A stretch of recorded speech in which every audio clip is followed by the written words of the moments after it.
Welcome to Culture, and I'm joined by Sean Rose, our art critic. Hello, Sean. Good morning, Claire. So today you're taking us east. Middle East, to be precise. We're going to see Pluriel, an exhibition, well, means plural, and that goes and shows the diversity of the Israeli contemporary art scene. When I say contemporary, obviously it's called outlook, and every outlook is subjective. With some 15 artists from Israel, a thriving contemporary art scene. Some of them are internationally known, others are lesser known. You get a fair view, though, of what is, what the creation there. Creativity is really thriving. You have painting, you have photo, you have video, you have all sorts. And that's actually, right here in Paris? Yes, in Villa Emerige in the 16th arrondissement. And you see the context is very, obviously engenders kind of, images. This artist called Khader Osha was born in Gaza, and he paid homage to his aunt who was killed in an honor killing. And this is a work on, the state of these women that have been killed because of these honor killings and the kind of benighted ideas in kind of Palestinian society. So the numbers are the figures of their age. You have other artists, the women artists.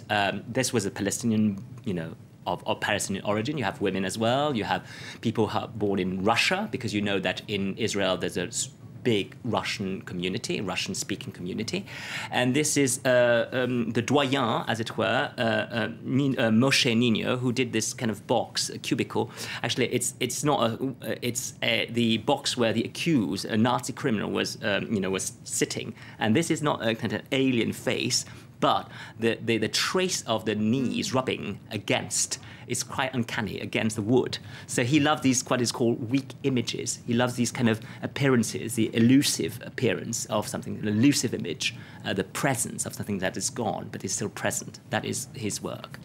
And as I said, it's the context, political context, and of course, with the Palestinian question and the land question and the conflict and everything, and the society, which is actually quite polarized between secular and religious.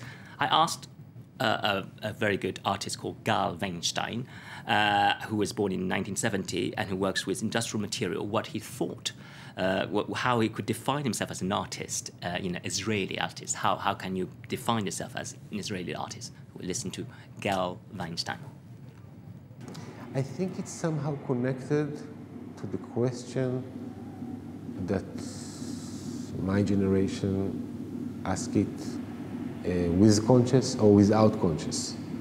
It's about the question of stability to the place, the question of belonging, if Israel will stay or will finish, if we are long story in the area or just a very short. I think it's one of the places that you have a very deep reason to do art there. Speaking of a paradoxical situation, the work of Pavel Volberg, who was born in Petersburg, talking about this Russian community, he immigrated when he was age 7 when he was born in 1973. So, age 7, he immigrated, and this is a perfect illustration of the contradictions of Israeli society. You see a mask, and all these veiled people. He did a series on veiled faces, which is kind of metaphor for this kind of ambiguity. Look at this girl who's coming from a party, a bar mitzvah, whatever, and these soldiers, this chap that, this got this scarf on his head. This is a woman wearing the crown of Christ, the thorn crown. This is a niqab, and this is and then next picture would be a gay club. So, gay clubbers like reveling. So it is very much about this, a land of contradictions, really, and of tensions, and that is very important, and that is shown at this exhibition. Now, you mentioned earlier on that a lot of the people taking part in this exhibition are women. Is there such a thing as a feminine approach? Yeah, I would say there's something, I don't want to sound chauvinistic or anything like that, but obviously I would say there's something sensitive, which is a compliment, and sensual. This is Sigalit Landau, who is a kind of famous artist, and she did this piece, which is a kind of abstract, very weird, sculpture, but it is a nursing pillow, for breastfeeding. So she just did it in marble, in pink marble, and you don't know what it is. It's quite organic, it is quite strange. You look at it, and it is a reflection that she did this very beautiful piece. I mean, there are many lampshades. They are kind of made in barbed wire and dipped in the Dead Sea, so you see the salt.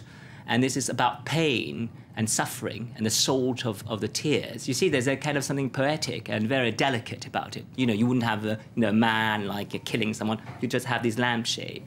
So that's a feminine way of seeing things, I would say. Now, because of the political context in the Middle East, you can't help but wonder if that makes for a more politically aware artist. There are more political where they can't help themselves. I mean, just creating, but it doesn't mean that you don't have form. And this is another artist who is a woman, and who's actually she's an Israeli and Palestinian. She's an Israeli citizen, but she's Palestinian origin, and she did this video, which is very poetic, of this village, which was actually Palestinian before the 1967 and the 6 Days War, and actually now is occupied by the Israeli army. And she put these dresses of these people, the villagers, of the women who lived there, like a ghost-like presence. And this is very beautiful to see these, these dresses, like these women who used to live in these houses. That some of them are derelict, some are destroyed. This is very beautiful. We're going to end with a quick look at an exhibition at Paris' School of Fine Arts, the École des Beaux-Arts. Yes, the École des Beaux-Arts. We'll just change, era. We're going back to the 16th century with the most famous German artist called Dürer. And it's, the École Beaux-Arts, also known as the Beaux-Arts, are very, they have a very rich collection of etchings and drawings. And this is a beautiful exhibition. This is Urs. This is a Swiss artist, and you have all sorts, and you have you have all sorts of engravings and the techniques, and Horst Graf, who's a Swiss. Look at this. He's a jig who's lovely, and he has this kind of, he can convey this sentiment of spontaneity. All right, thank you very much, Sean. That's it for Culture. And that's it from all of us here on Live from Paris. Do stay tuned to France 24.